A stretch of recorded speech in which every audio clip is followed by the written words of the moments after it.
Olá, minha gente, mais uma vez juntos para os nossos grupos de conexão e desde já dou as boas-vindas para você. Os nossos grupos de conexão acontecem toda semana e você não deve se esquecer nunca das nossas 3 palavras muito importantes: amadurecer, crescer e multiplicar. E nós vamos dar continuidade ao nosso tema que temos abordado já há alguns meses sobre a maravilhosa pessoa de Jesus, conhecendo Jesus, e estamos usando o Evangelho segundo João, segundo o evangelista João, para esse tema. E o tema de hoje vai ser a respeito de um dos principais fatores da vida do cristão. Na verdade, o início de tudo na vida de uma pessoa deve começar com isso que Jesus vai falar, a respeito do novo nascimento. Eu quero convidar você então a abrir a Bíblia e todos fazerem a leitura. Se alguém quiser ler em voz alta, todos vocês façam a leitura do Evangelho de João no capítulo 2.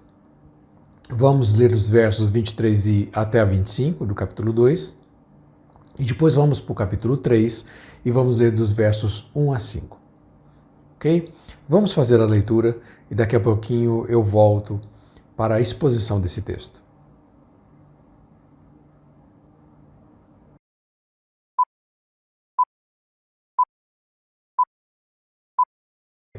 Agora que todos já leram a Bíblia, agora que todos já têm o entendimento do texto, deixa eu compartilhar uma coisa com você.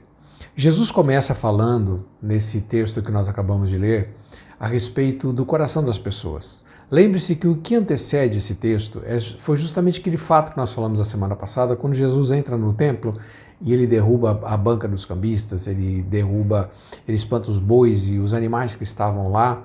Jesus, na verdade, ficou irado por conta da ação dos judeus que estavam vendendo os animais e também trocando moedas para que as pessoas comprassem sacrifício, comprassem animais para o sacrifício.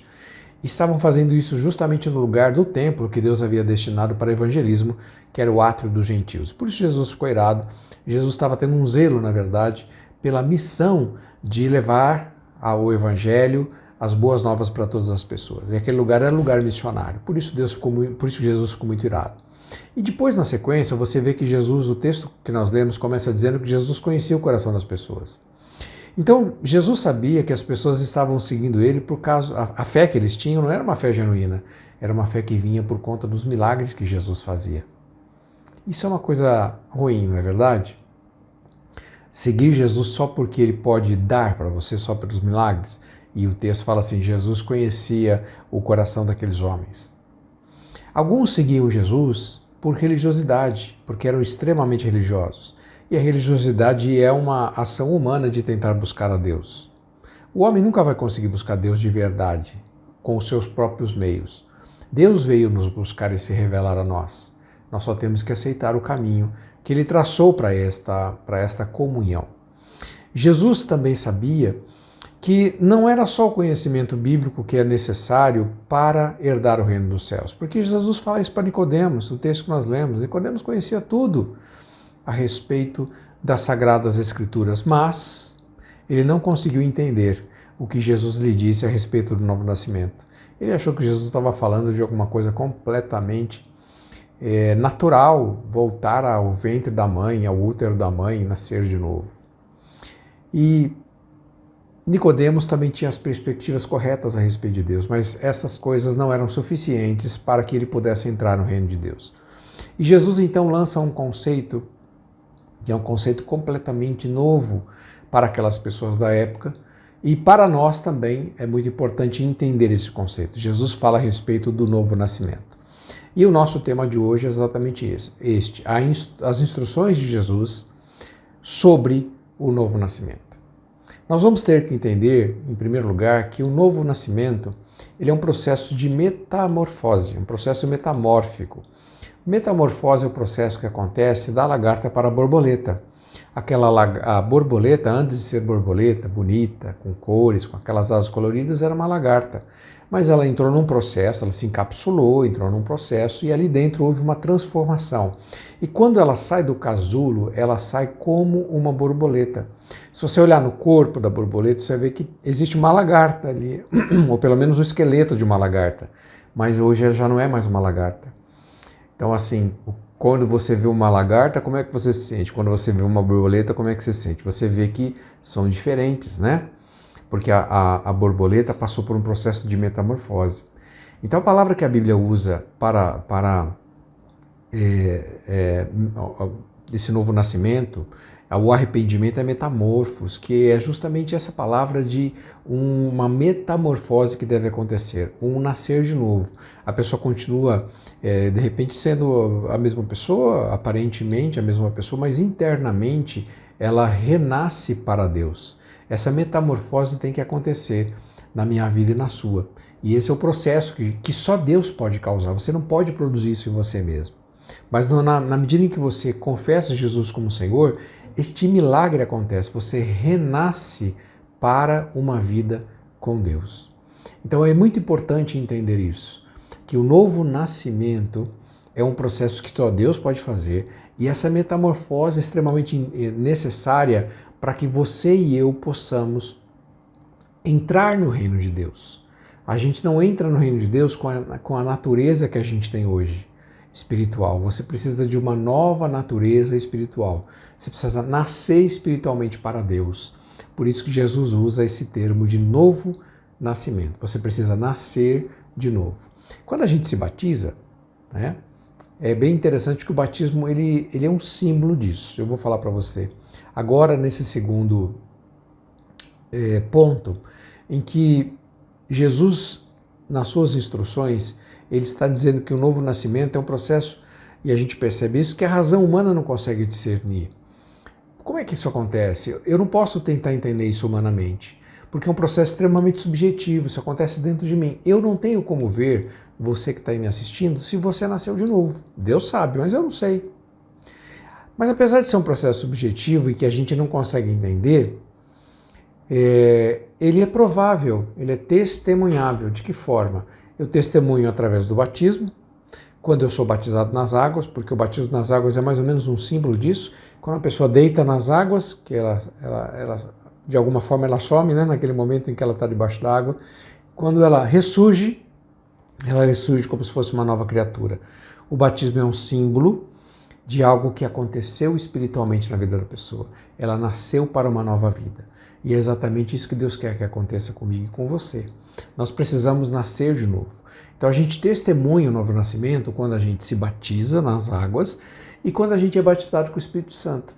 O Espírito Santo, quando nos batiza com o seu poder, quando nos enche com o seu poder, ele vai produzir, vai lançar em nós uma semente, a semente do amor, e essa semente vai produzir um fruto. O que a Bíblia fala lá em Gálatas capítulo 5, verso 22 e 23, do fruto do Espírito, que é o amor. E com o amor, com quais são as características desse amor? Com alegria, com paz, com benignidade, com bondade, com longanimidade, com paciência, com domínio próprio. Então essas características são características do fruto do Espírito. Então você pode perceber que, apesar de ser um processo subjetivo e não um processo de difícil entendimento para a mente humana, a gente não consegue entender porque a gente não vai produzir isso. Não é mudar de roupa, não é mudar de religião, nada disso. Se o seu corte de cabelo é esse e aquele, porque o processo é subjetivo. Nada que aconteça no exterior pode provar. Então eu só vou conseguir provar isso com a vida. Eu vou provar no batismo, e vou provar no batismo com as águas, e vou provar no batismo com o Espírito Santo, quando o Espírito Santo me encher e esse fruto começar a ser produzido. Então, a gente entende que nesse processo Nicodemos não conseguiu ter a completa percepção daquilo que Jesus estava falando, porque é um processo subjetivo. E nós aprendemos isso com Cristo. E a terceira coisa que a gente vai falar sobre o novo nascimento é que ele encontra a sua ação no próprio amor de Deus. Porque Jesus diz isso, que assim como a serpente foi levantada no deserto, Jesus também seria levantado. Jesus faz uma menção a algum fato que os israelitas e que Nicodemos conhecia bem. Quando os israelitas estavam no deserto, eles começaram a ser picados por serpentes venenosas. E Deus fala para ele assim: ergue uma serpente no deserto, e todo mundo que olhar para a serpente vai ser curado, vai ser o antídoto do veneno. Você fala assim: mas que história mais doida é essa? Por que Deus fez isso? Deus fez isso porque ele ia buscar uma referência no próprio Jesus. Jesus ia ser, por isso que Jesus usa essa referência, porque isso tinha a ver com ele. Jesus fala: da mesma forma como a serpente foi levantada no deserto, quando o Filho do Homem for levantado, ele também vai tirar o veneno que corre no corpo humano. Tem um veneno que corre no nosso corpo, gente. Um veneno que a gente nasceu com ele e que ele nos faz nos afastarmos de Deus. A Bíblia chama isso de pecado. O pecado é justamente aquela ação que a gente tem para desobedecer a Deus. A gente tem uma ação interna para isso. Mas quando Jesus na cruz foi levantado, Jesus perdoa os nossos pecados e através da cruz ele também pode nos ajudar a nos livrarmos dessa tendência que a gente tem de pecar contra Deus, através do batismo com o Espírito Santo, purificando o nosso coração. E é isso que Deus quer fazer com a minha vida e com a sua. Então preste atenção nisso. Deus nos amou de uma forma muito grande e o amor de Deus está sendo manifestado na nossa vida. Então, se você quer experimentar o reino, se você quer viver a novidade do reino, você precisa conhecer Jesus, confessá-lo, e ele vai lhe operar esse milagre que é de fazer você nascer de novo. Você pode até não entender, mas você vai perceber que a sua vida mudou completamente. Tudo isso é fruto do amor e da bondade de Deus. O nosso quebra-gelo de hoje, só para a gente descontrair, eu gostaria que você contasse para nós, para todos aqui, quem foi a pessoa mais famosa que você conheceu? Você conheceu alguém famoso na sua vida? Quem foi a pessoa mais famosa? Eu vou contar a minha.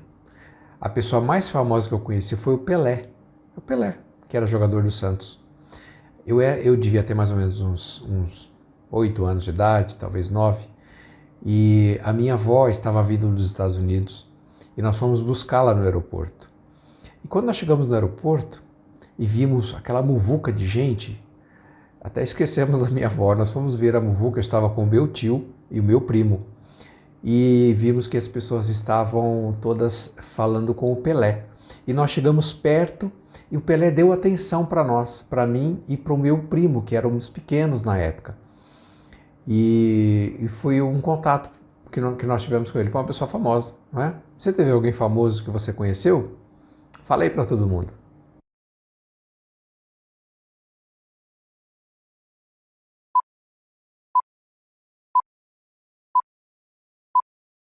Agora nós vamos para as nossas perguntas. A nossa primeira perguntinha. Nós vamos ler a Bíblia, vamos abrir a Bíblia na segunda carta de Paulo aos Coríntios, capítulo 5, verso 17. E eu gostaria que vocês compartilhassem. O que você entende desse texto aí? O que esse texto tem a ver com você? 2 Coríntios 5,17. Vamos todos ler e compartilhar?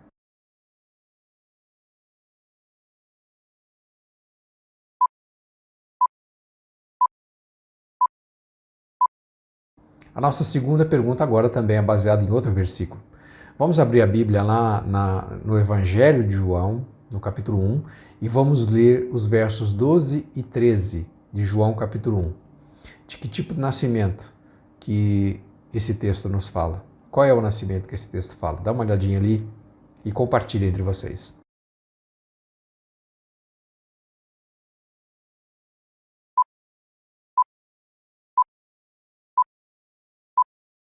E a última pergunta, essa é bem pessoal.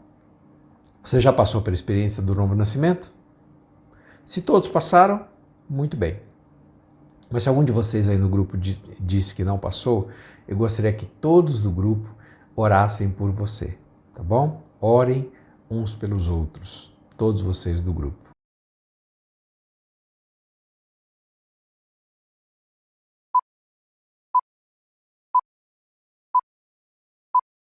Muito bem, gente. Deus abençoe muito o seu dia e tenham uma reunião abençoada em nome de Jesus. E não esqueça, você que está vindo aqui no nosso grupo pela primeira vez, aguardamos você lá na igreja para nós nos conhecermos. Deus te abençoe.